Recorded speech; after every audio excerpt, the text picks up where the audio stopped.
Je vous propose qu'on redécouvre ce qui a été dit et par Vladimir Poutine en marge d'une cérémonie d'hommage à la Marine nationale. C'était à Saint-Pétersbourg. On écoute le président Poutine. L'annonce par l'administration américaine et le gouvernement allemand de projets visant à déployer des systèmes américains de missiles de précision à longue portée sur le territoire de la République fédérale d'Allemagne à partir de 2026 mérite d'être soulignée. Si les États-Unis mettent en œuvre ces plans, nous nous considérerons libérés du moratoire unilatéral précédemment adopté sur le déploiement de capacités de frappe à moyenne et courte portée, y compris le renforcement des capacités des forces côtières de notre marine. Aujourd'hui, nous en sommes aux dernières étapes du développement d'un tel système. Il fait référence, Vladimir Poutine, à un certain traité dont on va parler, mais vous allez voir qu'en fait, ces déclarations elles ne restent jamais très longtemps sans effet, puisque du côté de l'Allemagne, Sebastian Fischer, porte-parole du ministère allemand des Affaires étrangères, on a réagi. Pour être clair, on ne se laissera pas intimider par de telles déclarations, donc qui consisteraient, Aurélien, à redéployer des armements de moyenne portée en masse pour répondre à la menace que feraient peser les Américains, les déployant à leur tour, ou plutôt en 2026. Il fait référence à un traité particulier. De quoi s'agit-il, Aurélien ? Alors, ce traité sur les forces nucléaires intermédiaires, qui concernait la Russie, enfin l'URSS à l'époque évidemment, et les États-Unis, portait sur un type d'arme précis. On parle d'armes, alors déjà d'armes nucléaires terrestres, et qui ont une portée entre 500 et 5500 km. Tout le débat qu'il y avait eu, notamment en 1983, la crise des euromissiles, celle où Mitterrand avait dit que les pacifistes étaient à l'ouest et les missiles à l'est, portaient sur ce type d'armes. Ce traité est mort de sa bonne mort en 2019. Pourquoi ? Parce que d'un côté, les Américains, et c'était confirmé par les Français et les Britanniques, accusaient les Russes d'avoir contourné la lettre de ce traité FNI avec des systèmes Iskander qu'ils étaient en train de développer et qui apparemment rentraient un peu dans la gamme des armes interdites par FNI. Et d'autre côté, les Russes ont dit que de toute façon, les Américains avaient eux-mêmes tué ce traité. Donc ce traité est mort pour de bon sous l'administration Trump. Il y a quelques semaines déjà, Vladimir Poutine avait dit que la Russie remettrait en production des armes du type de celles qui étaient proscrites par ce traité. Là où ça reste quand même peu crédible, c'est tout simplement que quand vous regardez la GPV, c'est-à-dire la loi de l'équivalent russe des lois de programmation militaire, la part du nucléaire augmente peu, alors qu'ils ont quand même à financer, et j'en termine là, toute une gamme d'armes qui vont des fameuses torpilles Poséidon, par exemple, au renouvellement d'armes un peu plus classiques, notamment leurs lanceurs intercontinentaux, il y en a à peu près, je crois, 2000 sur tout l'arsenal. Je dis peut-être une bêtise, mais c'est quand même peu probable que la Russie aille jusqu'à reproduire ce type d'armes. Pour bien comprendre, Ulrich Bouna, quel est le projet américain en l'occurrence ? Qu'est-ce que craint Vladimir Poutine ?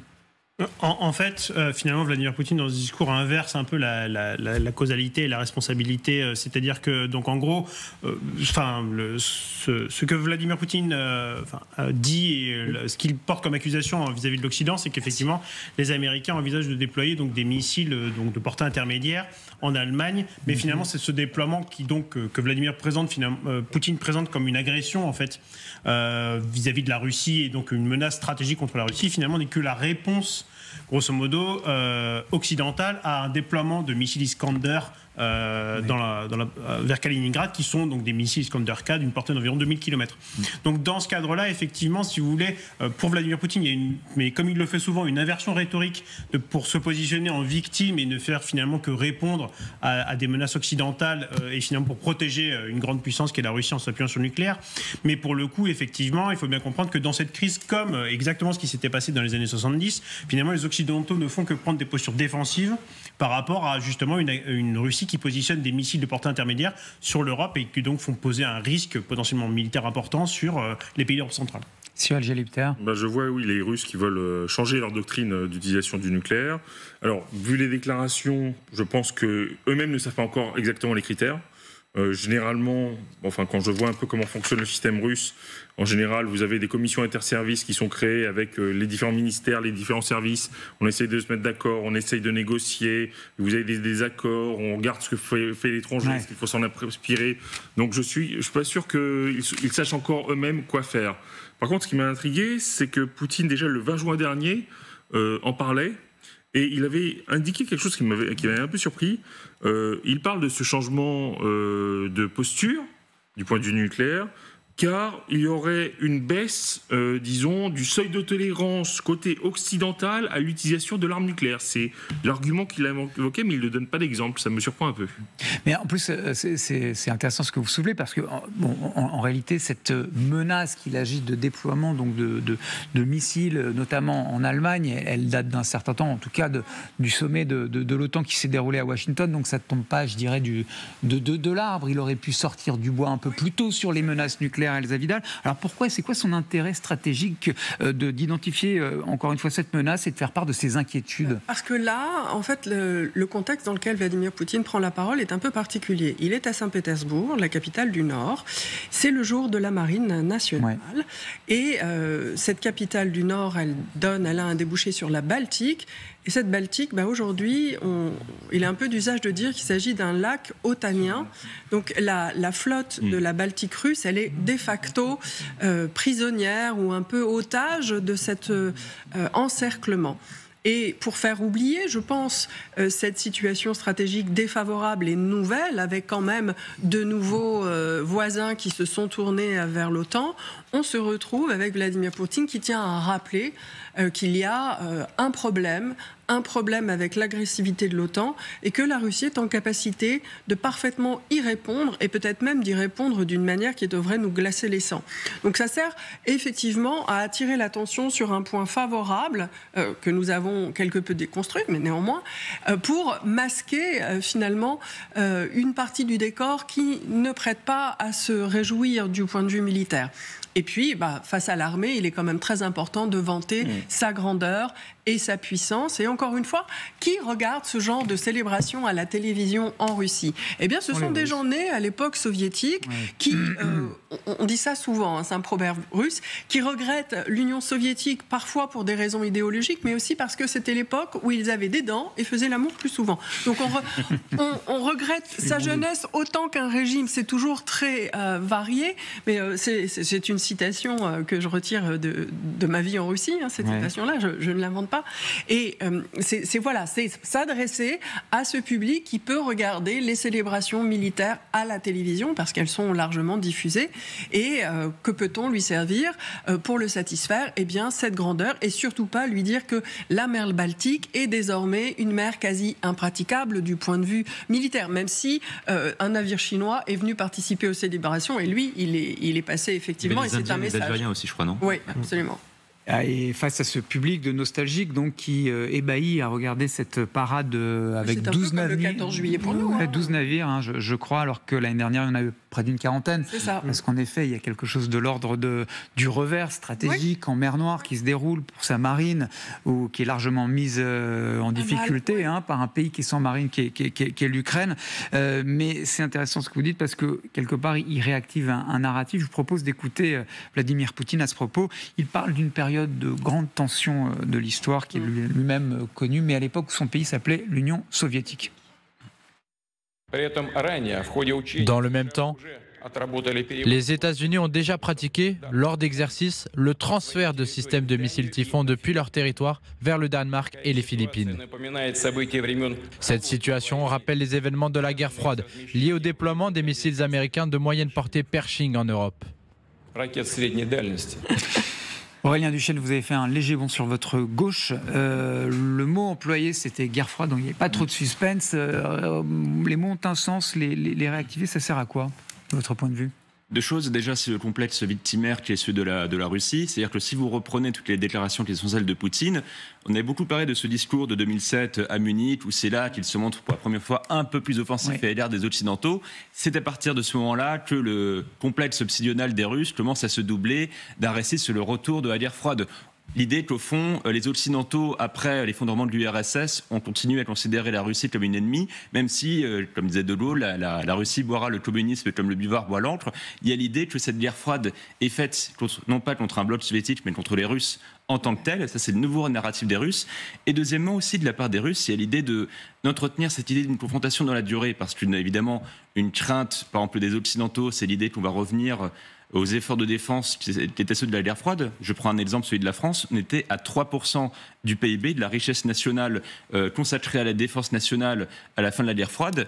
Aujourd'hui, on peine à revenir aux 2% du PIB. Donc il y a aussi peut-être ça de la part de la Russie, c'est l'idée d'entrer cette confrontation dans la durée, une confrontation à laquelle elle-même est beaucoup plus préparée, ne serait-ce que dans les structures de son économie et de son industrie de défense. Jéric Boulin, on dit souvent que cette menace nucléaire, elle est agitée quand en réalité sur le terrain, et on parlait à ce moment-là, on parlait de la mer Noire, où la marine russe pour le coup est en difficulté, mais on dit que cette menace, elle est précisément agitée quand sur le front, ou en tout cas en mer Noire, la Russie connaît des difficultés. Est-ce que c'est le cas selon vous ? Qu'elle rencontre des difficultés en mer Nord ? Oui, alors non, mais c'est une évidence. Que cette menace est agitée justement parce que des difficultés sont connues. Je pense qu'il n'y a pas que ça. Ça fait partie d'une rhétorique plus globale qui s'adresse effectivement, comme ça a été dit, essentiellement à une audience interne qui a besoin qu'on lui rappelle régulièrement que la Russie est une grande puissance, qu'elle a un gros missile atomique, qu'elle peut faire peur au monde entier et qu'elle parle d'égal à égal avec Washington. C'est ça en fait, grosso modo. Et effectivement, oui, elle est agitée plus fortement cette menace quand la Russie va mal sur le terrain, mais pour le coup, elle est agitée de façon assez régulière en fait. Et effectivement, on parlait des lois de programmation militaire de la Russie, on voit bien qu'il y a quand même un effort structurel de la Russie chaque année pour dépenser un certain nombre, je crois que c'est de l'ordre de 20 à 30% de son budget militaire dans ses forces nucléaires, parce qu'effectivement, c'est quelque chose de fondamental, déjà en tant que puissance, mais c'est surtout parce que c'est probablement le dernier maillon, le dernier symbole de l'hyperpuissance russe/soviétique. Et donc, effectivement, agiter ce discours nucléaire lors d'une parade militaire, c'est presque, je dirais, quelque chose d'évident, en fait, et qui n'est pas forcément lié à la situation sur le terrain en Ukraine, mais qui est plutôt lié à ce discours qu'une partie des Russes a besoin d'entendre pour se rassurer sur sa capacité à être une grande puissance. Se rassurer sur sa capacité à être une grande puissance dans un contexte où, vous allez le voir, le président finlandais, lui aussi, estime que le temps avance et que le temps des négociations est maintenant arrivé. Et il nous dit, nous arrivons à ce point où les négociations doivent commencer. Et ce que j'ai envie de vous montrer, c'est surtout ce propos. L'Ukraine et Zelensky dans une position bien plus forte qu'il y a 2 mois. Nous ne sommes plus dans la situation de quasi-désespoir dans laquelle nous étions au printemps avec le blocage de l'aide américaine et les difficultés de l'Europe à livrer des équipements à Kiev. D'où la question que je vous posais encore une fois, est-ce qu'il agite cette menace ? Parce qu'en réalité, il sent véritablement la difficulté vraiment poindre à la fois sur le terrain et en mer Noire. Évidemment, ça ne fait aucun doute. L'armée russe et la marine russe est en échec sur ce plan-là. Mais voilà, quand on écoute Aurélien Duchesne, ce président finlandais, on se dit, les Ukrainiens sont bien plus musclés qu'ils ne l'étaient alors et ils arrivent en position de force si des négociations venaient à s'ouvrir. Oui, d'autant plus que quand vous regardez un discours qui est tout à fait vrai, où on dit la Russie a le temps pour elle, ne serait-ce que par exemple dans sa capacité à produire des munitions beaucoup plus que les Européens. De l'autre côté, vous voyez 2 choses. D'une part, l'économie russe commence à vraiment montrer des signes à la fois de surchauffe. Je n'entre pas dans le détail, mais ça veut dire qu'il y a un moment où l'économie de guerre devient moins soutenable. Et elle montre aussi de plus grandes difficultés à tenir dans la durée, à encaisser le choc des sanctions. Ça veut dire que ça, c'est un premier pilier de la capacité des Russes à tenir dans le temps qui commence à s'effriter. Je le dis en ayant moi-même dit depuis 2 ans que l'on sous-estimait la capacité de la Russie à pallier ses pertes, à survivre aux sanctions, etc. Et la deuxième chose qui bouge côté russe, c'est que pour la première fois depuis le début de la guerre, vous avez des difficultés de recrutement de ce qu'on appelle des contratniki, c'est-à-dire des volontaires pour l'armée russe. Et ces difficultés elles se constatent à 2 égards. D'une part, dans le nombre simplement de gens qui candidatent et qui sont ensuite retenus quand même pour entrer dans l'armée, et aussi tout simplement dans les fameuses républiques ethniques, des républiques comme Tuva, etc., qui fournissaient de gros contingents à l'armée russe, parce que pour ces gens qui sont discriminés pour des raisons parfois racistes en Russie, l'armée était un vecteur d'ascension sociale. Eh bien, côté russe, effectivement, il y a 2 choses qui commencent à s'effriter dans leur capacité à tenir, à vaincre les Occidentaux dans la durée. Elsa Vidal, est-ce que si on retourne en fait cette idée-là, Vladimir Poutine, il a intérêt aussi, lui, que cette guerre se termine le plus rapidement possible ? C'est très difficile en ce qui concerne Vladimir Poutine à l'heure actuelle parce que, évidemment, il n'avait pas projeté de se retrouver dans cette situation-là quand la guerre a commencé. Aujourd'hui, il ne peut pas non plus se précipiter sur l'idée de négociation. Ce serait un aveu d'échec ou un aveu, en tout cas, d'impréparation et de la volonté qu'aurait tout l'establishment et tout le pays à se soustraire à cette situation créée justement par le Kremlin. Donc je pense que fondamentalement, oui, la Russie de Vladimir Poutine et les dirigeants ont envisagé des solutions négociées. Toute la question va être de comment y arriver et de sauver la face si c'est possible, ou d'avoir préparé en interne ce mouvement. Ça veut dire envoyer à la population les bons messages et créer un consensus en interne autour de Vladimir Poutine, consensus parmi ceux qui comptent et qui font la politique de la Russie. Donc ça demande un peu de temps et il faut en plus donc se coordonner en externe. La difficulté, c'est que les Russes nous comprennent mal, nous les comprenons mal aussi. Donc c'est sur l'arrimage de ces volontés qu'il va être très difficile de trouver le bon moment et la bonne forme. Maintenant, si on parle du président finlandais, c'est Alexander Stubb. Ouais. Il ne peut pas du tout être soupçonné d'être pro-russe. C'est l'homme qui en 2008 avait mis tout le monde en alerte en disant les Russes sont très agressifs, attention. Donc je pense que s'il le fait, c'est sincèrement et probablement en coordination peut-être avec l'Ukraine pour faire entendre qu'il y a une ouverture à la question de la négociation et que cette négociation doit commencer sous de bons auspices.